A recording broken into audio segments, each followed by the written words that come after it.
cilvēks varētu sajust gaismu, skaņu, smaržu un pieskārienus, viņa ķermenis ir burtiski noklāts ar dažādu veidu sensoriem. Pēc cilvēku uzbūves parauga tiek veidotas arī dažādas automātiskas ierīces, kuras ar sensoru palīdzību kontrolējot ārējos apstākļus veids konkrētas darbības. Piemēram, atver durvis tiklīdz cilvēks tuvojas vai arī ieslēdz gaismu. Regulē ventilācijas darbību vadoties no mitruma vai dažādu gāzu koncentrācijas gaisā. Nodrošina to, ka vesela rūpnīca var darboties automātiski tikai dažu cilvēku uzraudzībā. Vienkārši sensori ir sastopami vai ik uz soļa. Piemēram, šis ir kustību sensors. Tā darbības pamatā ir elektronisks elements, kas ir jutīgs pret infrasarkano jeb siltuma starojumu. Siltam ķermenim telpā kustoties, sensorā rodas signāls, kas tālāk vai nu iedarbina durvju mehānismu, vai ieslēdz gaismu, vai ziņo par zagļa ielaušanos apsardzes dienestam. Šī ir finieru rūpnīca, kuras iekārtas vai mūģi no dažādu veidu sensoriem. Izplatītākie no tiem ir dažāda spektra gaismas sensori, kuriem pretī tiek novietots gaismas avots. Kaut kam nostājoties gaismas ceļā, signāls pārtrūkst un programma zina, ka uz konvejera lentes ir nonācis priekšmets. Šie finieru krāvumi tiek pārvietoti bez cilvēka klātbūtnes. Darbs noris precīzi un bez kļūdām. Gaismas sensori atrodami arī video un fotokamerās, kur viens pie otra atrodas miljoniem sensoru, veidojot gaismas jūtīgo matricu. Sensors var būt iebūvēts arī datorā vai televizorā, kur mērot apkārtējās gaismas intensitāti, tiek mainīts ekrāna spilgtums. Īsts sensoru muģeklis ir moderns mobilais telefons. Tajā ir izmantots gan skaņas sensors, mikrofons, gan gaismas un attāluma sensors, pateicoties kuram programma saprot, ka telefons ir pielikts pie auss un ekrānu var izslēgt. Šeit ir arī pātrinājuma sensors, kas aizvien biežāk tiek izmantots, lai noteiktu kādu objekta kustību.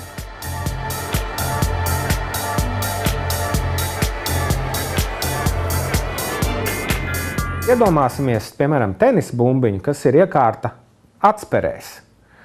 Un ja mēs pa viņu iesitam, tad tā tenisa bumbiņa noraustās. Un tās atspēres saraujās un izstiepjās. Viņas to jūt, ka tā bumbiņa noraujās. Tāpat arī ir uzbūvēts pātrinājuma sensors. Tikai viņš māk izmērīt, cik daudz tās atspēres ir katrā laika momentā saraušās vai izstiepušās.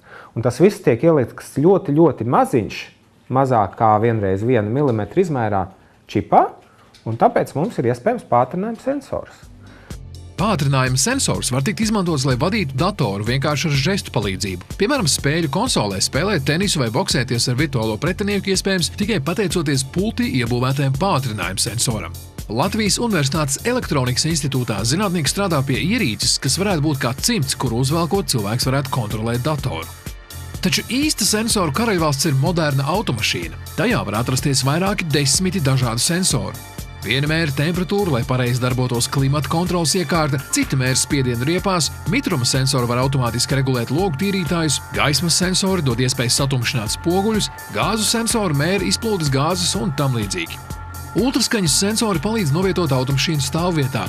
Vēl vairāk, jaunākajos risinājumos automašīna nepārtraukti skenē apkārtni un ieslēdz automātisko bremzēšanu, ja vadītājs laikus nenorieģē. Vēl bez šiem var uzskaitīt spiediena, ultraskaņas, vilces, mitruma, pātrinājuma, gāzes un citus sensorus. Taču jo sarežģītāka automātika, jo vairāk sensoru vienlaicīgi var tikt izmantoti. Piemēram, viens projekts Elektronikas institūtā ir, ka mēs mēģinām izsekot lūšus. Tas nozīmē, ka mēs gribam zināt, kur viņi ir. Tas būtu GPS, globālā pozicionēšanas sistēma, ko arī var uzskatīt par sensoru. Mēs gribam arī zināt, ko tie lūši dara. Tas nozīmē, ka mēs droši vien skatīsimies uz pātrinājumu sensoriem, lai saprastu, vai viņš skrien, cik ātri skrien, vai viņš guļ šobrīd. Mēs arī gribam saprast, kā viņš jūtās. Tas nozīmē, ka mēs skatīsimies uz temperatūras sensoru, uz gaisa mitruma sensoru, iespējams arī uz gaismas sensoru, lai saprastu, vai viņš ir nolīdis kādā alā, vai arī viņš ir uzlīdis kokā vai kaut kur citur. Šāda vai tam līdzīga siksna var tikt uzlikta zvēram ap kaklu, un tad ar radiosignāla palīdzību zinātnieki saņem sensoru datus savos datoros.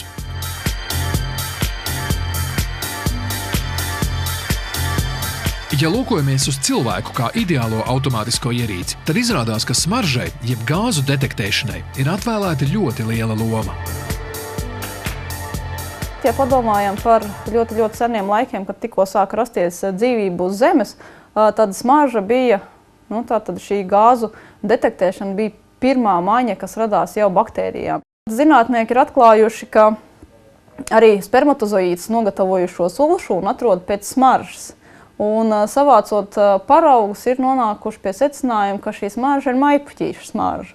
Cilvēks arī ir gāzu detektors, un šis darbības princips ir ļoti līdzīgs. Jo cilvēkam degunā arī ir sensoru virsmas, jeb tā saucamais ožas epitēlijs, kas iedarbojoties ar dažādām ķīmiskajām vielām, raida elektrisku signālu smadzenēm.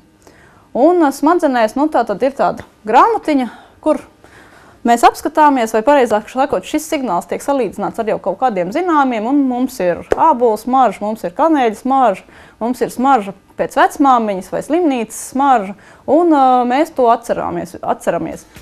Taču daudzas bīstamas gāzes cilvēkam nav sajūtamas, piemēram, metāns. Senāku ūgļraķu raktuvēs ņēma līdz kanāriju putniņus, jo tie noģība vēl pirms gāzes koncentrācija sasniedz cilvēkam bīstamo.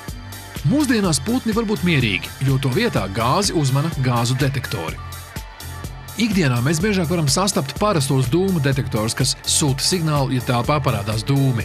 Detektorā nonāk kaut kādas gāzes, šajā gadījumā degāzes, jeb dūmu daļiņas, tad šeit nepārtraukti tātad tiek raidīts gaismas stars, kuru detektors nolasa.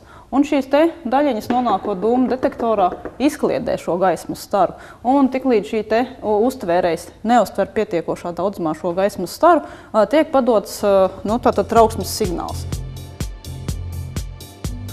Ir sensori, kas skatās, kurā virzienā kustās gāzes. Piemēram, vides zinātnieki liek sensorus mežā, lai skatītos, kā mežā kustās gaiss, kā mežā kustās CO gāze, piemēram, lai saprastu, kā aug koki.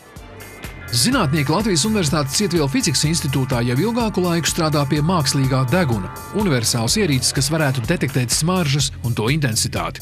Un, lai arī cilvēka deguns pagaidām ir jutīgākā ierīce, šāds mākslīgs deguns var saost arī ļoti vājas smaržas vai arī, piemēram, cilvēkam kaitīgas.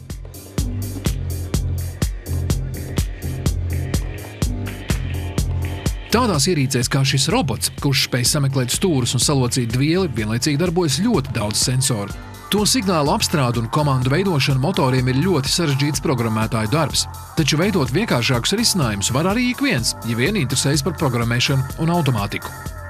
Šim nolūkam var tikt izmantot šāds mikrokontrolieris, kuram iespējams pievienot dažāda veida sensors un citas ierīces, motorus, gaismas diodes un tā tālāk. Tā ir salīdzinoši lēta ierīce, kuru var pievienot datoram ar USB savienojumu palīdzību un programmēt nepieciešamās darbības. Piemēram, likt nosūtīt ziņu uz mobilo telefonu, ja tosterī uzcepusies maize. Arduino varētu būt arī laba pirmā vide vai rīks, kurā mācīties šo programmēšanu. Jo līdznāk ļoti daudz informācija, kas ir pieejami internetā.